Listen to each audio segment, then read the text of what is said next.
이게 유로리프트의 핸드피스인데요. 리튬은 바늘을 전립선에 꽂고 수증기를 분사하는 시간이 한 번의 케이스마다 대략 걸리게 됩니다. 이렇게 소변줄이 몸속으로 들어가 있으면 나머지 부분은 이렇게 해서 착용을 하고 일상적인 생활을 옷 안에나 넣어놓고 몸속에서 할 수가 있는 거죠.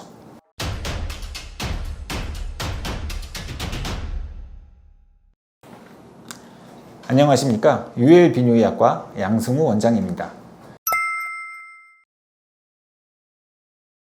최근에 많이 사용하고 있는 전립선 비대증의 치료 중에서 시술적 치료, 국소 마취라든지 진정 마취만 가지고도 전립선 비대증을 치료할 수 있는 간단한 방법 중에 대표적인 두 가지 방법, 리튬 시술과 유로리프트 시술에 대해서 간략하게 비교 말씀드리겠습니다. 리튬은 비대해진 전립선 조직에 고온의 수증기를 일정 시간 동안 분사해서 이러한 고온의 수증기가 전립선 조직과 반응을 일으켜서 서서히 전립선 조직이 괴사돼서 전립선의 크기가 줄어들게 하는 시술적 치료 방법입니다. 유로리프트 치료 방법은 비대해진 전립선 때문에 좁아져 있는 요도 부분에 이식형 결찰사를 사용해서 조금 벌려준다 생각을 하시면 되는 시술적 치료 방법입니다. 이게 유로리프트의 핸드피스인데요. 이 핸드피스를 제가 잡고 이 부분을 요도를 통해서 삽입을 하면서, 물론 카메라를 통해서 확인을 하면서 삽입을 해서 비대해진 전립선 요도 부분을 확인을 하고 그 부분에 맞춰서 버튼을 눌러서 결찰사를 삽입하는 방법이죠. 시술 시간을 비교를 해보면 리튬은 바늘을 전립선에 꽂고 수증기를 분사하는 시간이 한 번의 케이스마다 대략 10초 정도 걸리게 됩니다. 확인을 하고 삽입을 하고 수증기를 주입하고, 또 반대쪽에 확인을 하고 삽입을 하고 수증기를 주입하고, 이러한 반복을 환자분의 전립선 크기에 따라서 2회에서 6회, 많으면 8회 정도까지 진행을 하게 됩니다. 그렇다고 하더라도 전체적인 시술 시간은 수술적 치료에 비해서는 비교할 수 없을 정도로 적게 걸리는 편이죠. 대략적으로 준비하는 시간, 시술하는 시간, 그리고 정리하는 시간까지 합쳐서 30분 정도면 충분하다고 말씀을 드릴 수가 있겠습니다. 유로리프트도 마찬가지죠. 유로리프트도 결찰사를 삽입할 부분을 확인을 하고 삽입을 하고, 반대쪽에도 결찰사를 삽입할 부분을 확인을 하고 삽입을 하고, 이 일련의 과정이 회수당 10초 내외밖에 걸리지 않기 때문에 풍부한 경험이 있는 비뇨기과 선생님들께서는 유로리프트 시술을 하는데도 30분 정도밖에 걸리지 않는 것으로 판단을 하고 있습니다. 시술 시간의 차이는 크게 발생하진 않는다고 말씀을 드릴 수가 있고요.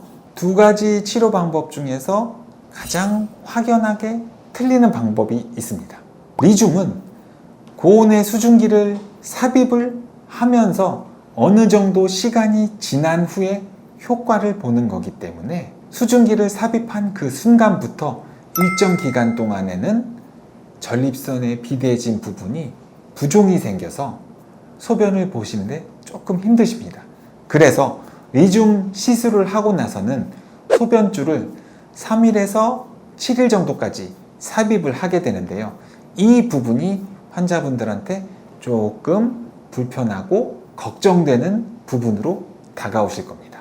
하지만 수술을 한 다음에는 출혈 때문에 직경이 조금 큰 소변줄을 끼게 되는데요. 리튬 시술은 특별하게 출혈의 위험 소인이 없기 때문에 얇은 소변줄을 낄 수가 있습니다. 지금 제가 보여드리는 이 부드러운 실리콘 재질의 소변줄입니다. 이 끝이 요도를 통해서 방광까지 삽입이 되게 되고요. 이 부분 정도까지가 내 몸속에 들어가 있게 되고, 이 부분은 바깥에 이제 있게 되는 거죠. 그리고 나서 이 소변을 통해서 이렇게 소변이 저장되게 되는 소변 주머니까지 하나의 세트라고 보실 수가 있는데요. 수술을 하고 나서 병원에 입원해 계실 때는 이 소변 주머니까지 같이 착용을 하고 다니셔야 되는 불편감이 있는데요. 리즘 수술을 하고 나서는 요 소변 폴리 카테터 요것만 착용을 하고 간단한 마개를 통해서 이 부분을 막아 놓습니다. 그리고 나서 일부는 내 몸속에 들어가 있고 일부는 내 몸 바깥에서, 제가 예를 들면은 이렇게 소변줄이 몸속으로 들어가 있으면 나머지 부분은 이렇게 해서 착용을 하고 일상적인 생활을 옷 안에 넣어놓고 몸속에서 할 수가 있는 거죠. 뭐 소변줄을 착용을 한다고 일상생활을 전혀 못하는 게 아니라 이러한 부드러운 재질의 소변줄을 착용하고 얇은 직경의 소변줄을 착용을 하기 때문에 크게 불편감 없이 일상생활을 하시면서 정해진 시간이 지나면 소변줄을 뽑고 배뇨 양상을 확인하게 됩니다. 하지만 유로리프트는 소변줄을 착용할 필요는 없습니다. 아주 극히 드문 경우에 출혈이 조금 심하신 분들에 한해서 소변줄을 착용하는 경우가 있기는 하지만 대부분의 경우 유로리프트를 시술하고 나서는 소변줄을 착용하지 않고 배뇨 상태를 확인하실 수 있습니다. 방금 말씀드린 소변줄의 착용 유무가 이 두 가지 시술의 가장 큰 차이점이라고 말씀을 드릴 수가 있고요. 지금까지 밝혀진 여러 문헌, 여러 논문들에서 따른 결과를 비교를 해보면 리중 시술 이후에 5년 동안 계속 추적 관찰을 하면서 배뇨 불편감의 다시 발생으로 재수술을 하는 경우는 대략 4.4% 정도로 결과가 나왔고요.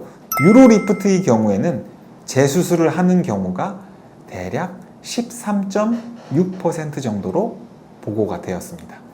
이러한 수술 결과에 있어서도 약간의 차이를 보고 결과가 보고되고 있습니다. 다시 말씀드리지만 어떤 수술이 전립선 비대증의 왕도, 제일 좋다, 이렇게 말씀드릴 수는 없습니다. 환자분의 건강 상태, 환자분의 전립선 비대증 상태를 비교하고 판단해서 환자분에게 가장 적절하다고 판단되는 치료 방법을 선택하셔서 전립선 비대증을 치료받으시길 바랍니다. 오늘도 영상 시청해 주셔서 감사합니다.